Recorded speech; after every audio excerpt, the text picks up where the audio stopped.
And staying with Pakistan, the country's flag carrier is not the only one suffering. So is the country's politics.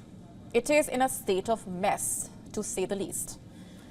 Pakistan's former Prime Minister, Imran Khan, has been jailed, and now it seems the current leaders are scared about their future as well. I am talking about Bilawal Bhutto Zardari, Pakistan's foreign minister. On the 7th of August, he spoke in the country's parliament about the ongoing political mess. He said he recently told the PMLN Supremo Nawaz Sharif that his party and government should take such decisions which make his future life and that of other young leaders like Maryam Nawaz easy and not difficult. He said the ways of the current leaders are outdated.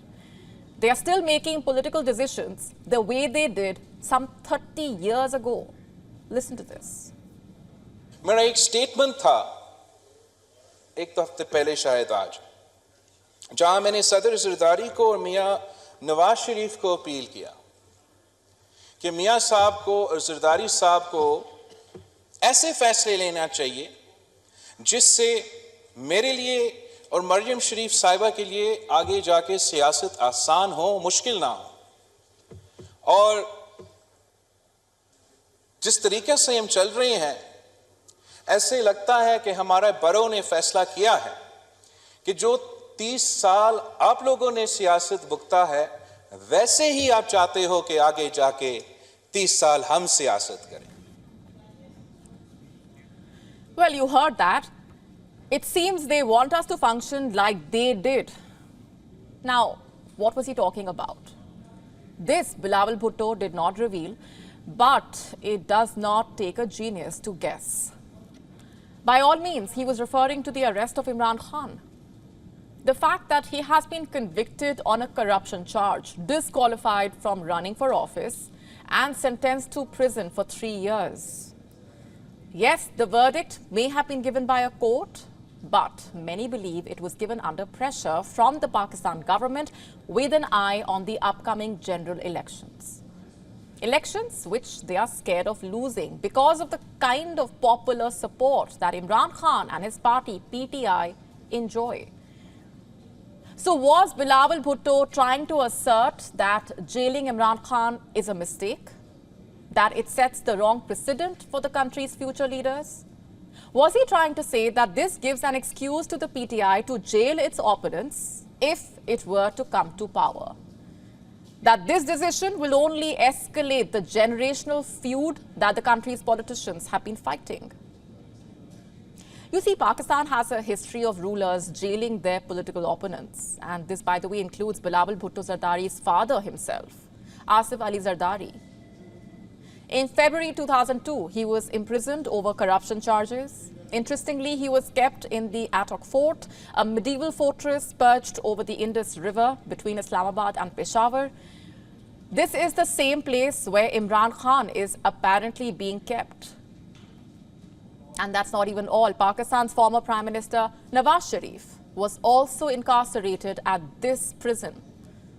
This was in July 2000. When he was sentenced to 14 years of rigorous imprisonment.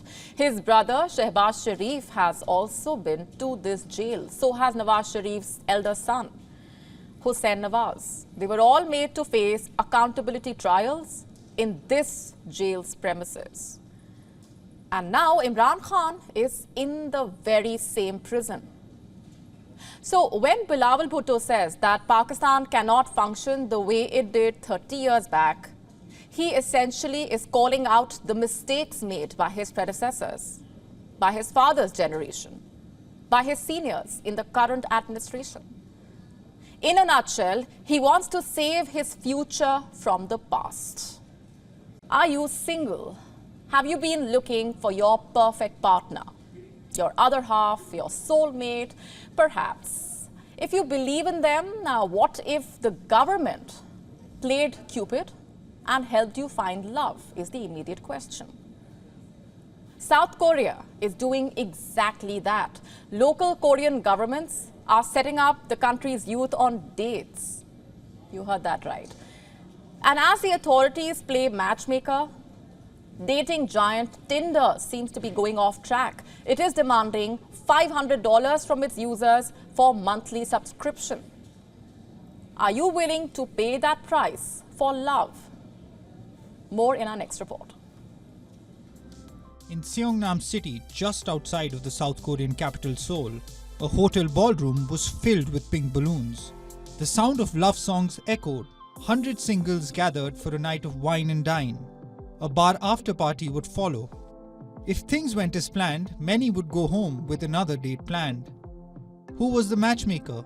Who organized this evening of romance? None other than the city government. It was one of the many blind dating events happening all over South Korea. But why is the government sponsoring them? As you know, desperate times call for desperate measures. Here, the desperation is fueled by an increased disinterest in marriage and a plummeting fertility rate. South Korea has recorded the world's lowest fertility rate for 3 years in a row. The government is trying hard to nudge young adults towards a married life. It wants its youth to settle down and start a family. A negative attitude towards marriage is spreading in the South Korean society. That's what the authorities believe. The proportion of people getting married has decreased worldwide, but in South Korea, the decline is staggering. Let's look at some numbers. In 2021, there were 6 marriages per 1,000 people in the United States. In South Korea, there were only 3.8. Fewer marriages mean fewer births. In 2022, South Korea's fertility rate declined to 0.78. It dropped for the 7th year straight. Some say young South Koreans just don't want to get married. But is that really the case? What does the youth think? They blame it on the market.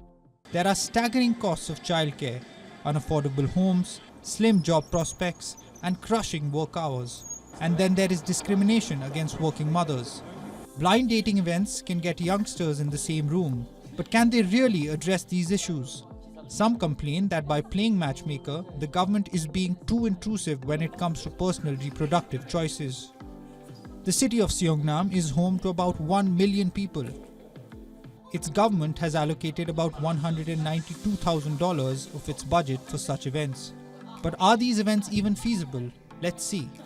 Jinju City has been hosting these events for 12 years. It has produced 11 couples so far. In the city of Gumi, 13 couples have gotten married in 7 years. How many children did the event match couples have? The officials don't know. So what gives? Why not invest all that money towards better childcare, towards something that would actually make a difference? Here the government is burning dollars to set up bachelors together. And then there is Tinder asking for dollars to do the same thing. No small amount, but $500 every month. The dating giant is planning to launch a new high-end membership. For the time being, it's called Tinder Vault. Why does it cost a bomb? What exactly is on the table? Will it help the users find better partners? Well, Tinder is promising an even more fun experience and quality matches for exclusive users. Take it the way you want to. Romance scams, by the way, are among the most common type of online frauds. Losses run in millions of dollars. Scammers prey on people's need for love and finding a connection. This can make them vulnerable to manipulation. But how will eligible bachelors react to $500 subscriptions? Is it a price they are willing to pay for love? Bureau Report, WION World is One. Do looks matter in a professional space? If you are attractive, can it help you make bigger bucks? And if you are not, will that hurt your career? These are debatable topics. Deep down, you might feel that looks do have some role to play. You may already know about what's called as pretty privilege. You know how good-looking people tend to get special treatment. But studies show that this privilege is not just limited to social interactions, it makes its presence felt in workspaces as well. You heard that right. Attractive people tend to earn more money than average-looking people. Can you believe that? It's dubbed as the beauty premium. Have a look at this Harvard study. It is titled, Why Beauty Matters. The study claims workers of above average beauty earn about 10% to 15% more. The beauty premium is even greater for attractive men. They close more deals, are more likely to get leadership roles as well. Have you noticed this around you? How CEOs or presidential candidates are generally tall men, better-looking job seekers are more likely to get hired. Why does this even happen? What explains this bias? And if you are not born with the best of facial features, is your career doomed? And is that even fair? You see, it's all about the confidence levels. Those who are physically attractive know that they look good. They have a greater sense of power, more effective non-verbal presence. This confidence often leads to better communication skills, which employers interpret as competence. And with that, it seems, comes higher pay and more growth opportunities. But is that unfair? Yes, to some extent it is, but you need not worry too much about it. Employers do not tend to favor attractiveness over work experience or skills. It's more like a side benefit. In fact, studies show that if you have the required work experience and knowledge, and you also happen to be good looking, then you are likely to land a well-paying job. But if you are not that conventionally attractive, as they say, it still will not hurt your career. How can you turn this bias in your favor? Experts say by grooming yourself well. They say dress for the job you want. If you have a job interview, find out the corporate culture and dress accordingly. In fact, you can even take it up a notch and wear an attire slightly above the role you have applied for. The goal essentially is to show that you belong there, to make a subtle impression that you are the right fit. That's right. Take a look at this study. It mentions that a well-groomed person earns more money. For instance, a woman of average attractiveness makes about $6,000 more annually than averagely groomed woman. She also makes about $4,000 more than her better-looking, but less put-together colleague. So you see, it's not just the features, but also how you present yourself. Number two, appear confident. That's very important. No matter how you look, if you are confident and likable, chances are you will get the job. Next time you appear for an interview, pay attention to your body language, sit up straight or stand tall, maintain eye contact, and definitely smile more.